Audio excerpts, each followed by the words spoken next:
Good morning, everybody. I came out a little after sunrise so that we could have a really beautiful background. I'm going to give you my so-called witness or testimony. A lot of you later, when you hear what I'm going to have to say, you're going to wonder if I ever was a true Christian. And listen to what it felt like for me to be a Southern Baptist. We believe salvation comes not by works but grace. Jesus Christ made a substitutionary sacrifice for us, for the remission of sins, and there had to be shed blood. It is a blood sacrifice.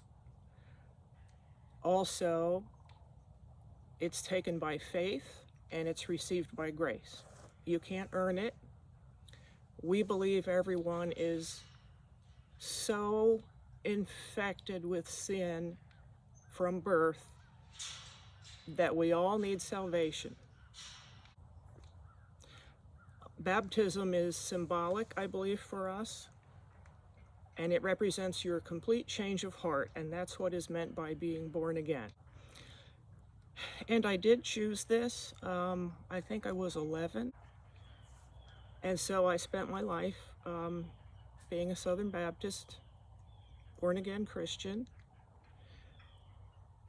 You also have, however, even after you're saved, you should strive every day to be sinless. Be ye perfect, even as your Father in heaven is perfect. Not meaning perfect, of course, really, but meaning the best you can. Make a good example.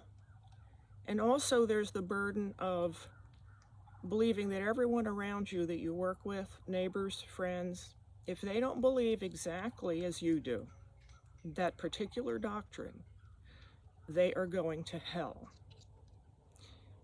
And there's no purgatory in the Bible. It's, if they're hit by a bus, there's no hope. So you try, if you have the courage, to witness and proselytize and spread your correct and superior belief. And that's why you get us. I used to be a real asshole.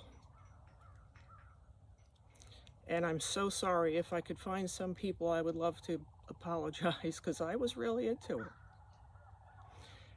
Now, what it really felt like for me, you all know I have mental health issues if you've seen any of my other videos or read my book. I call it the spin cycle. Every day, of course, I would make mistakes of some kind, feel angry, have some kind of a thought, because the thought life counts too.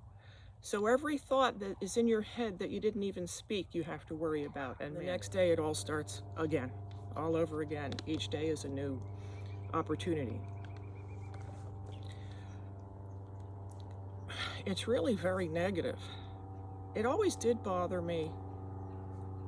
What kind of God would have let his plan unfold, since he has perfect foreknowledge, knowing that some tiny percent, less than 1%, would ever be with him, and everybody else in the past, present, future, who didn't know the gospel, didn't hear it correctly, just were born somewhere else, every other faith, billions upon billions upon billions upon billions of people, they're all going to hell. Oh, here's one more memory for you.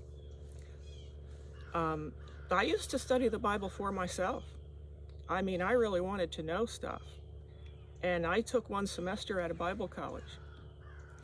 And I remember one night studying the Bible, and I wanted answers so badly. And I was tired, and I kept going all the way through the night. I ended up vomiting. Yeah, I got too intense, and I had to throw up. So that's sincerity. There was nothing, I was alone. There was nobody to impress. what my life felt like to me, even through all those years of being Christian.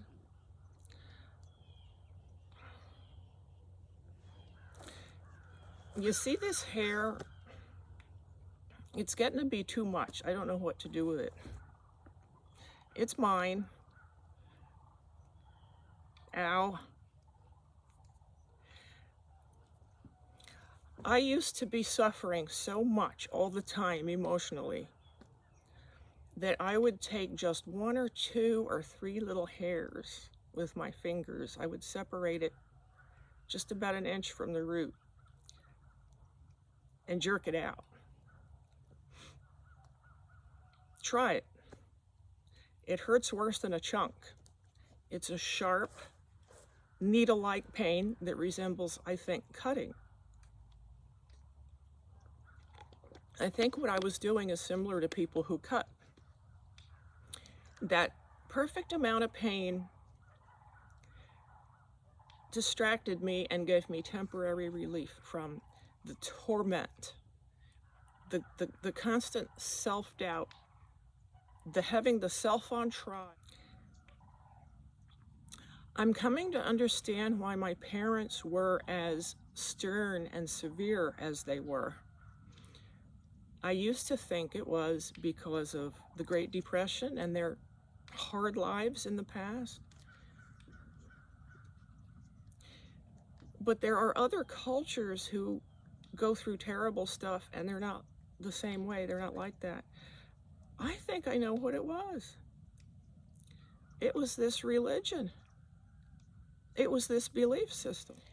I am no longer a Christian. I have dropped and let go of all of that. I'm healthier than I've ever been. I have very little anxiety. I'm not on anything, no medication right now, nothing. I have my problems, but I'm not particularly depressed. I'm not anxious. I don't feel badly or guilty about what I just said. I'm not fearful. I do not believe there's a hell at all. I'm a humanist. I just want you to know that I'm okay. And any of you that might be ready, questioning, you can get here. If I can, you can do it too. And you can be fearless and okay. That's what I wanted to say this morning. There are a lot of people trapped in cults, and I am a cult survivor. Yes, the Southern Baptist Convention. I'm going to be going into that a lot. I have survived a cult family that was under cult influence, and my father was what you call a cult father. And despite his being such a monster, I really have never had a revenge fantasy in my life. I can't say I've totally forgiven him, but that's coming. But that has had nothing to do with my recovery process, nothing. The opposite of forgiveness is what has helped. See you next time.